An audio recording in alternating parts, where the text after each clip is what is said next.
ರಾತ್ರಿ ವೇಳೆ ಮಗುವನ್ನ ಬೇರೊಂದು ಆಸ್ಪತ್ರೆಗೆ ದಾಖಲಿಸಿದಂತಹ ನಾಗೇಶ್ ನಾಯ್ಕರ್ ಅವರು ನಮ್ಮ ಜೊತೆ ದೂರವಾಣಿ ಸಂಪರ್ಕದಲ್ಲಿದ್ದಾರೆ. ಬನ್ನಿ ಅವ್ರು ಏನ್ ಹೇಳ್ತಾರೆ ಕೇಳೋಣ. ಎಸ್ ನಾಗೇಶ್ ಅವರೇ, ನೀವಲ್ಲಿ ಭೇಟಿ ನೀಡಿದಾಗ ಪರಿಸ್ಥಿತಿ ಹೇಗಿತ್ತು? ಮೇಡಮ್ ಅವರು ನಾನು ಬಿಡಿ ಬಸ್ ಸ್ಟ್ಯಾಂಡ್ ನಿಂತಿದ್ದೆ. ಸೊ ಫಸ್ಟ್ ನನಗೆ ಕಾಂಟ್ಯಾಕ್ಟ್ ಆದ್ರು ಅವರು ಅಂದ್ರೆ ಡಾಕ್ಟರ್ಸ್ ಇಲ್ಲಿ ಎಲ್ಲಿದಾರೆ ಸರ್ ಅಂತ ಹೇಳಿ. ಸೊ ನಾವು ಪತ್ರಕರ್ತ ನೋಡ್ಕ ನನ್ಗೆ ಯಾರಾದ್ರೂ ಹೆಸರು ಹೇಳಿರ್ಬೋದು ಅಂದ ನನಗೆ ಕಾಂಟ್ಯಾಕ್ಟ್ ಆದ್ರು. ನನಗೆ ಹೇಳಿದ್ರು ಏನಂತ ಹೇಳಿ ಎಲ್ಲಿದೆ ಅಂತ ಕೇಳಿದ್ರು. ನಾನೇನ್ ಹೇಳಿದೆ ಇಲ್ಲಿ ಮೇಲ್ಗಡೆ ಇದೆ ಸರ್ಕಾರ ದವಾಖಾನೆ, ಅಲ್ಲಿ ಹೋಗ್ರಿ.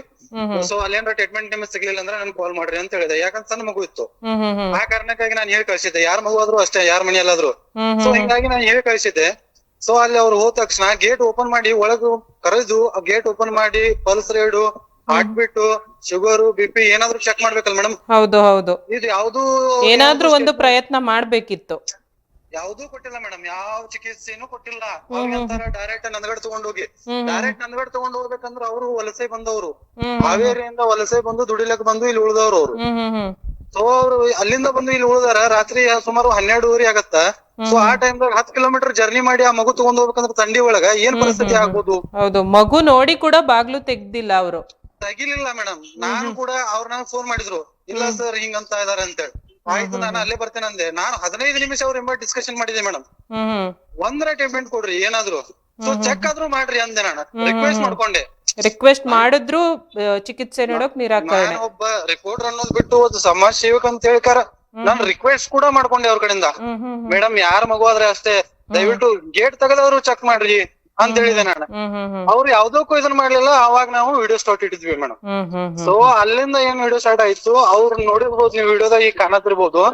ಅವ್ರು ಯಾವ ರೀತಿ ವರ್ತನೆ ನನ್ ಜೊತೆಯಲ್ಲಿ ಹೆಂಗ್ ಮಾತಾಡ್ತಾರ ಅಂತೇಳಿ. ಸೊ ಇವ್ರಿಗೆ ಮಾನವೀಯತೆ ಅನ್ನೋದು ಇದೆಯಾ? ಇಲ್ಲ ಅನ್ಸುತ್ತೆ ಅವ್ರಿಗೆ. ಡಾಕ್ಟರ್ಸ್ ಅಂದ್ರೆ ಏನು ದೇವ್ರ ಅಂತಾರೆ ಎಲ್ಲಾರು.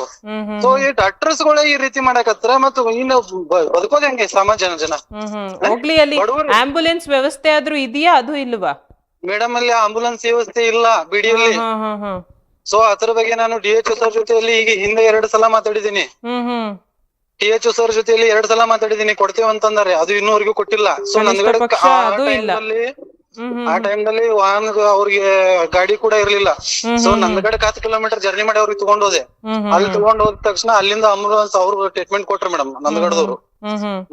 ನಂದಗಡದವ್ರು ಅವ್ರ ಮಾನವೀಯತೆಯಿಂದ ಬಂದು ಪಾಪ ಎಲ್ಲಾ ಟ್ರೀಟ್ಮೆಂಟ್ ಕೊಟ್ಟು ಆಂಬುಲೆನ್ಸ್ ವ್ಯವಸ್ಥೆ ಮಾಡಿಕೊಟ್ಟು ಎಲ್ಲಾ ವ್ಯವಸ್ಥೆ ಮಾಡಿಕೊಟ್ರು. ಆದ್ರೆ ನಮ್ಮ ಬಿಡಿಯಲ್ಲಿ ಇವ್ರು ಡಾಕ್ಟರ್ ಕೆಲ್ಸಕ್ ಬಂದಾರ ಏನು ಸುಮ್ನೆ ಪಗಾರ ತಗೊಳಕ್ ಬಂದಾರ ನಂಗೆ ಅದ ತಿಳಿತಾ ಇಲ್ಲ. ಅದೊಂದು ಪ್ರಶ್ನೆ ಈಗ. ಹೌದ್ ಮೇಡಮ್, ಡಾಕ್ಟರ್ಸ್ ಇಲ್ಲ. ಓಕೆ, ಸಣ್ಣ ಮಕ್ಕಳು ಡಾಕ್ಟರ್ ಇಲ್ಲ, ಸ್ಟಾಪ್ ನರ್ಸ್ ಇದಾರೆ. ಹಾರ್ಟ್ ಬೀಟ್ ಚೆಕ್ ಮಾಡ್ಬೇಕು, ಶುಗರ್ ಚೆಕ್ ಮಾಡ್ಬೇಕು, BP ಚೆಕ್ ಮಾಡ್ಬೇಕು, ಏನಾದ್ರು ಚೆಕ್ ಮಾಡ್ಬೇಕಲ್ಲ ಮೇಡಮ್? ಹೌದು, ಇವ್ರು ಏನು ಚೆಕ್ ಮಾಡಂಗಿಲ್ಲ. ಡೈರೆಕ್ಟ್ ರೆಫರ್ ಅಂದ್ರೆ ಬೇರೆ ಕಡೆ ಅಂತಂದ್ರೆ ಮತ್ತೆ ನಮ್ಮ ಬಿಡಿ ಒಳಗ ಆಸ್ಪತ್ರೆ ಇದ್ದು ಏನ್ ಉಪಯೋಗ? ಹೌದು, ಹಾಗಿದ್ರೆ ಇವ್ರನ್ನ ಅಲ್ಲಿ ಹಾಸ್ಪಿಟಲ್ಗೆ ನೇಮಕ ಮಾಡಿ ಏನ್ ಪ್ರಯೋಜನ? ಏನು ಪ್ರಯೋಜನ ಇಲ್ಲ ಮೇಡಮ್. ಸುಮ್ನೆ ಪಗಾರ ಕೊಟ್ಟು ಇವ್ರನ್ನ ಇಟ್ಕೊಳ್ಳೋದಾಗತ್ತೆ. ಸೊ ಇದಕ್ ಸಂಬಂಧಪಟ್ಟಂಗೆ ನಾನು ನಿನ್ನೆ ಕೂಡ THO ಸರ್ ಭೇಟಿಯಾಗಿದ್ದೆ. ಸೊ ಅವ್ರು ಹೇಳಿದ್ರು ವಿಷಯ, ಅವ್ರಿಗೆ ನಾನು ವಿಡಿಯೋ ಕೂಡ ಬಿಟ್ಟಿದ್ದೆ. ಅವ್ರು ಹೇಳಿದ್ರು ವಿಷಯ, ಅವ್ರ ಲೆಟರ್ ಕೂಡ ಕೊಟ್ರೆ ನಮ್ಗೆ. ಅಲ್ಲಿಂದ DHO ಸರ್ಗೆ ಲೆಟರ್ ಬರ್ದಾರ ಅವ್ರ ಇಲ್ಲಿಂದ ವರ್ಗಾವಣೆ ಮಾಡ್ಬೇಕು ಅಂತ ಹೇಳಿ. ಸೊ ಅವ್ರು ನಾನು ಕೇಳಿದ್ರು ನಮ್ ತಾಲೂಕಲ್ಲಿ ಎಲ್ಲಾದ್ರು ಕೊಡ್, ನಮ್ ತಾಲೂಕ್ ಬೇಡ ಅಂತ ಹೇಳಿದೆ ನಾನು. ನಮ್ ತಾಲೂಕಲ್ಲಿ ಎಲ್ಲಿ ಕೊಡಕ್ ಹೋಗ್ಬೇಡ್ರಿ ಅಂತ ಹೇಳಿದೆ ನಾನು. ನೀವು ಇವ್ರ ಮೇಲೆ ಕಾನೂನು ಕ್ರಮ ತಗೊಲಿಲ್ಲ ಅಂದ್ರೆ ನಾ ಸ್ಟ್ರೈಕ್ ಕುಂದ್ರವ್ರನ್ನ ಅಂತ ಹೇಳಿದ್ದೆ ನಾನು. ಆ ಕಾರಣಕ್ಕಾಗಿ ಅವ್ರು ಏನ್ ಮಾಡಿದ್ರು, ಇಮಿಡಿಯೇಟ್ ಆಗಿ DHO ಸರ್ಗೆ ಲೆಟರ್ ಬರ್ದಾರ ವರ್ಗಾವಣೆ ಮಾಡ್ರಿ ಅಂತ ಹೇಳಿ. ಸೊ ಇವ್ರಿಗೆ ಒಂದು ಮಾನವೀಯತೆ ಅನ್ನೋದು ಇಲ್ಲ ಅಂದ್ರೆ ಎದಕ್ ಬೇಕು ಮೇಡಮ್? ಅವ್ರ ವೃತ್ತಿಗೆ ಒಂದು ಮಾನವೀಯತೆನೇ ಇಲ್ಲ ಅಂತಂದ್ರೆ ಆ ವೃತ್ತಿ ಪ್ರಯೋಜನ ಏನು? ಪ್ರಯೋಜನ ಏನು ಇಲ್ಲ. ಅವ್ರನ್ನ ವರ್ಗಾವಣೆ ಮಾಡೋ ಬದಲು ಅಮಾನತು ಮಾಡೋದೇ ಒಳ್ಳೇದು. ಅಮಾನತು ಮಾಡಂತ ಹೇಳಿದ್ದೆ ನಾನು. ಬಟ್ ಅವ್ರು ಏನೋ ವರ್ಗಾವಣೆ ಮಾಡಿದ್ರು ಇದೊಂದೇ ತಾಲೂಕು ಅಂತ ಅಲ್ವಲ್ಲ, ಬೇರೆ ಒಂದು ತಾಲೂಕು ಹೋದ್ರು ಬೇರೆ ಕಡೆ ಹೋದ್ರು ಇದೇ ರೀತಿ ಮಾಡ್ತಾರೆ ಮೇಡಮ್. ಇವ್ರಂತೂ ಅಟ್ಲೀಸ್ಟ್ ನಮ್ ತಾಲೂಕಾರು ಸ್ವಚ್ಛ ಇರುತ್ತ ಅಂತ ನಾನ್ ಅನ್ಕೊಂಡೆ. ಒಂದು ಕಡೆ ಬುದ್ಧಿ ಕಲೀಲಿಲ್ಲ ಅಂದ್ರೆ ಬೇರೊಂದ್ ಕಡೆ ಹೋದಾಗ್ಲೂ ಅವ್ರು ಇದೇ ರೀತಿ ಮಾಡ್ತಾರೆ. ಅದೇ ಮೇಡಮ್. ಬಟ್ ನಮ್ಮ ಆಸ್ಪತ್ರೆ ಅದು ಸುಧಾರಣೆ ಆಗ್ಲಿ ಅಂತ ಹೇಳಿ ಒಬ್ಬರಂತೂ ಗುದ್ದಾಡ್ಬೇಕಲ್ಲ ಮೇಡಮ್. ಹೌದು. ಒಂದು ಮಾನವೀಯತೆ ಇಲ್ಲ ಇವ್ರಿಗೆ. ಆ ಮಗುದು ಅಲ್ಲಿ ನಂದಗಡ ಹಾಸ್ಪಿಟಲ್ ತಗೊಂಡ್ ಹೋದ್ರೆ ಅವರು BP, ಹಾರ್ಟ್ ಬೀಟ್ ಎಲ್ಲಾ ಚೆಕ್ ಮಾಡಿದ್ರೆ ಹಾರ್ಟ್ ಬೀಟ್ ಫುಲ್ ಜಾಸ್ತಿ ಆಗ್ಬಿಟ್ಟಿದೆ, BP ಕೂಡ ಫುಲ್ ಜಾಸ್ತಿ ಆಗಿದೆ. ಸೊ ಎಮರ್ಜೆನ್ಸಿ ಇದನ್ನು ಏನೋ ಒಂದು ಮಷಿನ್ ಹಚ್ಚಿ ಇಮಿಡಿಯೇಟ್ ಆಂಬುಲೆನ್ಸ್ ಕರೆಸಿ ಬೆಳಗಾವ್ ರೆಫರ್ ಮಾಡಿದ್ರು ಅವ್ರು ಸಿವಿಲ್ಗೆ. ಸೊ ಅಷ್ಟು ಸೀರಿಯಸ್ ಕಂಡೀಷನ್ ಇದ್ದಿದ್ ಮಗುನ್ ಇವ್ರು ಚೆಕ್ ಮಾಡಲ್ಲ ಅಂದ್ರೆ ಹೆಂಗ್ರಿ ಮೇಡಮ್? ಬೇರೆ ಏನಾದ್ರು ಹೆಚ್ಚು ಕಮ್ಮಿ ಆಗಿದ್ರೆ ಯಾರು ಹೊಣೆ ಆಗ್ತಿದ್ರು?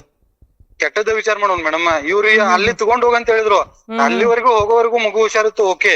ಅಲ್ಲಿದ್ರ ನಡಕ್ ಏನಾದ್ರು ಆಗಿದ್ರೆ ಏನ್ ಮಾಡ್ತಿದ್ರು? ಯಾರು ಜವಾಬ್ದಾರಿ ಆಗ್ತಿದ್ರು? ಅದೇ ಕಾರಣಕ್ಕಾಗಿ ಈಗ ಒಟ್ಟು ನಾವು ಎಲ್ಲಾರ ಜೊತೆಲಿ ಮಾತಾಡಿದೇವಿ. ಸೊ ಅವ್ರು ನಮ್ಗೆ ಬೇಡ ಅಂತ ಹೇಳಿದೇವಿ. ಅವ್ರು DHO ಸರ್ಗೂ ಲೆಟರ್ ಬರ್ದಾರ. ಜಿಲ್ಲಾಧಿಕಾರಿಗಳು ಇದ್ರ ಬಗ್ಗೆ ಏನಾದ್ರು ಸರಿಯಾದ ಕ್ರಮ ತಗೊಂಡ್ರು ನಾವು ಸುಮ್ಮಿರ್ತೇವಿ, ಇಲ್ಲಾಂದ್ರೆ ನಮ್ಮ ಬಿಡಿ ಒಳಗೆ ಎಷ್ಟು ಪಬ್ಲಿಕ್ ಇದೆ, ಯಾರು ಬರ್ತೇವೆ, ನಾವು ಹೋಗಿ ಅಲ್ಲಿ ಕುಂತು ಸ್ಟ್ರೈಕ್ ಮಾಡ್ಲಿಕ್ಕಂತೂ ನಾವು ರೆಡಿ ಇದೇವಿ. ಎಸ್ ನಾಗೇಶ್ ಅವರೇ ಧನ್ಯವಾದ. ಸರ್ ಪೈಸೆ ಅಂತ ಹೇಳ್ರಿ, ಮಾತಾಡ್ರಲ್ಲ ನೀವು, ಅದ್ರಾಗ ಏನೈತ್ರಿ? ನಾವೇನಿದ್ರು ಸರ್, ಸಣ್ಣ ಮಗು ಹೆಂಗಿರ್ತೈತಿ. ನಾ ಒಂದ್ ಮಾತೈತೇನೆ, ನಮ್ ಮನ್ಯಾಗಾದ್ರು ಅದೇ, ಯಾರ ವಿಷಯ ಆದ್ರೂ ಅದ ಕೇಳ್ರಿ. ಯಾರು ಹುಡುಗರಾದ್ರೆ ಬ್ಯಾರೆ ವಿಷಯ ಕೇಳ್ರಿ. ಇನ್ನ ಹುಡುಗರು ಬಂದು ಹುಡುಗಾಗಿರಿ ಮಾಡ್ತಾರಂದ್ರ ಅದ್ ಬ್ಯಾರೆ ಮಾತು. ಇಲ್ಲಿ ಸಣ್ಣ ಮಗು ಪಾಪ ಅದು ಏನೋ ಒಂದು ಒದ್ದಾಡ್ದಿರ್ತೈತಿ, ತೊಗೊಂಡ್ ಬಂದಾಗ ಸ್ವಲ್ಪ ತೆಗೆದು ಚಾವಿ ತೆಗೆದು ಚೆಕ್ ಮಾಡೋದು ಒಂದು ಇರ್ತೈತಲ್ರಿ. ಚಾವಿ ಹಾಕಿ ನೀವು ಒಳಗಡೆ ನಿಂತು ಹೇಳಿದ್ರೆ ಹೆಂಗ? ಇಲ್ಲಿ ವಾಪಿಲ್ಲ ಅಂತೇಳಿ ಸಣ್ಣ ಮಗು ಟೈಮ್ ವೇಸ್ಟ್ ಮಾಡ್ಬೇಡ್ರಿ. ಲಘು ನಾವು ರೀ ಭಾಳ ತ್ರಾಸ ಮಾಡ್ಕೋದ ಹಂಗ ಈ ಔಷಧ ಹಾಕಿದ್ರು ಕಮ್ಮಿ ಆಗಿಲ್ಲ ಅಂತ ಅವ್ರು ಹೇಳಾಕತ್ತಾರ್ರಿ. ಅಬ್ಬ ತೋರ್ಸಿರ್ ನಂಗೆ ಇಲ್ಲ ಇರ್ಲಿ ಬಿಡ್ರಿ. ಬರೀ ಬೈ, ನಾ ಬರ್ತೀನಿ ಬರ್ರಿ, ನಂದ್ಗಡೆ ನಾ ಮಾಡ್ತೇನೆ ಬರ್ರಿ. ನೋಡ್ರಿ ಇಲ್ಲ ನೀವು ಮಾಡ್ರಿ ಆತನೆ, ನಾ ಮಾತಾಡ್ತೀನಿ. ಅದು ಬೆಳಿಗ್ಗೆ ಏನು ಮಾತಾಡ್ಬೇಕಲ್ಲ, ನಾನು ಮಾತಾಡ್ತೀನಿ ಅದ್ರ ಬಗ್ಗೆ. ಸುಮ್ಮನೆ ಬೇಡ, ಅದೆಲ್ಲ ಹೊಸಬ್ರಿ. ನೀವು ಇಷ್ಟು ಕದ ತೆಗಿರಿ, ಅವ್ರ ಕದಾನ ತೆಗ್ದಿಲ್ಲ.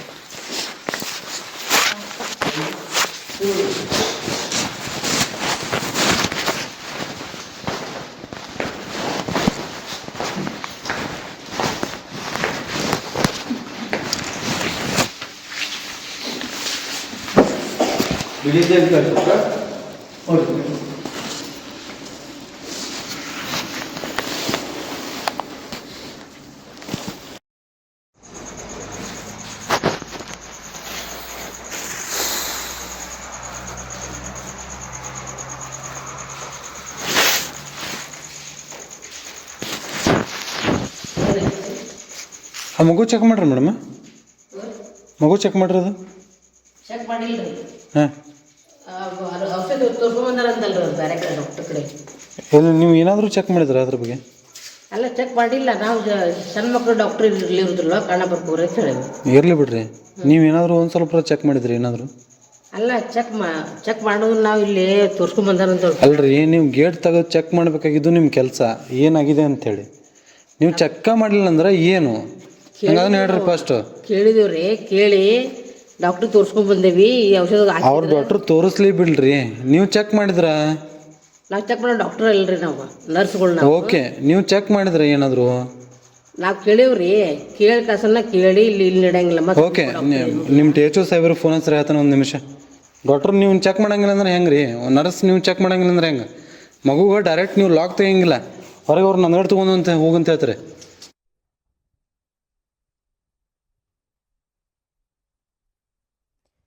ಖಾನಾಪುರ ತಾಲೂಕಿನ ಬಿಡಿ ಸರ್ಕಾರಿ ಆಸ್ಪತ್ರೆಯ ಸಿಬ್ಬಂದಿಗಳು ನಡೆದುಕೊಂಡ ಘಟನೆ ಸಾರ್ವಜನಿಕ ವಲಯದಲ್ಲಿ ತೀವ್ರ ಆಕ್ರೋಶಕ್ಕೆ ಕಾರಣವಾಗಿದೆ. ರಾತ್ರಿ ವೇಳೆ ಮಗುವನ್ನ ಚಿಕಿತ್ಸೆಗಾಗಿ ಕರ್ಕೊಂಡು ಬಂದ ವೇಳೆ ಅಲ್ಲಿನ ಸಿಬ್ಬಂದಿಗಳು ಆಸ್ಪತ್ರೆಯ ಗೇಟ್ನು ಕೂಡ ತೆಗೆದೇ ಚಿಕಿತ್ಸೆ ಕೊಡೋದಕ್ಕೆ ನಿರಾಕರಣೆ ಮಾಡಿದ್ದಾರೆ. ಅಲ್ಲಿನ ಸ್ಟಾಫ್ ನರ್ಸ್ ಏನಿದ್ದಾರೆ, ಚಿಕಿತ್ಸೆ ಕೂಡ ಒಂದು ಪಲ್ಸ್ ರೇಟ್ ಕೂಡ ಅವರು ಚೆಕ್ ಮಾಡಿಲ್ಲ. ಹಂಗಿದ ಮೇಲೆ ನೀವು ಅಲ್ಲಿ ಏನಕ್ಕೆ ವರ್ಕ್ ಮಾಡಬೇಕು? ಸರ್ಕಾರ ನಿಮ್ಗೆ ಸಂಬಳ ಕೊಟ್ಟು ಇಟ್ಕೊಂಡಿರೋದು, ಏನಾದ್ರೂ ಒಂದು ಪ್ರಯೋಜನ ಆಗುವಂತ ಕೆಲಸ ಮಾಡಿ. ಆ ಕೆಲಸ ವೈದ್ಯರು ಮಾಡುವಂತ ಕೆಲಸ ದೇವ್ರ ಕೆಲಸ ಅಂತ ಹೇಳ್ತಾರೆ. ಆದ್ರೆ ನೀವು ನಿರ್ಲಕ್ಷ್ಯತನ ಎದ್ದು ಕಾಣಿಸ್ತಾ ಇದೆ. ಇದೊಂದೇ ತಾಲೂಕಿನಲ್ಲಿ ಅಂತ ಇರಲ್ಲ, ಆಲ್ಮೋಸ್ಟ್ ಎಲ್ಲ ಬೇರೆ ಕಡೆ ತಾಲೂಕುಗಳಲ್ಲೂ ಇದೊಂದು ಹಾಸ್ಪಿಟಲ್ ಸಿಬ್ಬಂದಿಗಳು ಏನಿದ್ದಾರೆ ಇದೊಂದು ಹೇಳಿಕೆ ಹೇಳೋದನ್ನ ರೂಢಿ ಮಾಡ್ಕೊಬಿಟ್ಟಿದ್ದಾರೆ. ಬೇರೆ ಕಡೆ ಹೋಗಿ ಇನ್ನೊಂದು ಹಾಸ್ಪಿಟಲ್ಗೆ ಹೋಗಿ ನಮ್ಮ ಹತ್ರ ಇಲ್ಲ ಅಂದಮೇಲೆ ಏನಕ್ಕೆ ಅಲ್ಲಿ ಏನಕ್ಕೆ ಹಾಸ್ಪಿಟಲ್ ಇರಬೇಕು? ಬೇರೆ ಕಡೆನೆ ಹೋಗೋ ಆಗಿದ್ರೆ ಹತ್ರದಲ್ಲಿ ಏನಕ್ಕೆ ಹಾಸ್ಪಿಟಲ್ ಇಟ್ಕೋಬೇಕು ಅಂತ ಅನ್ನೋದು ಪ್ರಶ್ನೆ. ಇಲ್ಲಿ ಎಲ್ಲಾ ಸಿಬ್ಬಂದಿಗಳು ಚಿಕಿತ್ಸೆ ಕೊಡುವಾಗ ಗಮನದಲ್ಲಿ ಇಟ್ಕೊಂಡು ಚಿಕಿತ್ಸೆ ಕೊಡಬೇಕು. ಮಕ್ಕಳನ್ನ ಅಲ್ಲಿ ಮಗುಗೆ ಅಸ್ವಸ್ಥ ಆಗಿರುವಂಥದ್ದು ನೋಡಿದ್ರೆ ನೀವು ನಿರ್ಲಕ್ಷ್ಯತನವನ್ನ ತೋರಿದ್ದೀರಾ. ಮಗುಗೆ ಮಾರ್ಗ ಮಧ್ಯದಲ್ಲಿ ಬೇರೊಂದು ಹೆಚ್ಚು ಕಡಿಮೆ ವಿಷಯ ಕೂಡ ಆಗಿರ್ಬೋದು, ಅವಾಗ ಯಾರು ಹೊಣೆ ಆಗ್ತಿದ್ರು ಅನ್ನೋದನ್ನ ಕೂಡ ಅಲ್ಲಿ ಸಾಮಾಜಿಕ ಹೋರಾಟಗಾರರಾದಂಥ ನಾಗೇಶ್ ನಾಯ್ಕ ಅವರು ಪ್ರಶ್ನೆ ಮಾಡ್ತಾರೆ.